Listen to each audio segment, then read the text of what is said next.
Casey Daniel, My Heart is an Outlaw. Pitchfork gave it a 7.5 and said the artist formerly known as White Hinterland celebrates self-reinvention, the most American of pursuits, on an album steeped in luxurious arrangements and the warmth of 70s FM radio. Yeah, country twinged pop niceness with some great instrumental moments. I suppose Sharon Van Etten, Angel Olsen, Weyes Blood are sort of comparisons that spring to mind.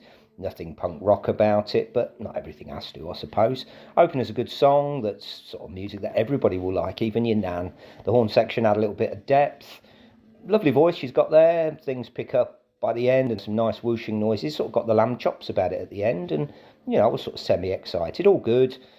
And, you know, more depth than maybe I thought there might be at the beginning of the song. Bit of electronics in the second track. Shows there might be some small surprises. But at 8 minutes long, it's not in a hurry. But, you know, as the album goes on, it's about as edgy as a Satsuma. You know, there's a certain funk to it. The playing is really impressive. Feels like they're session musicians rather than a band.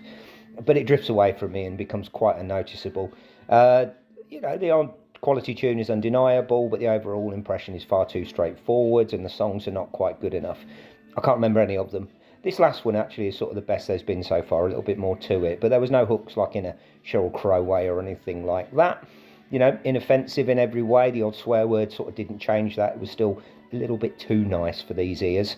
Yeah, it might grow on me after 10 listens, but I'm not going to take that risk and give it 10 more.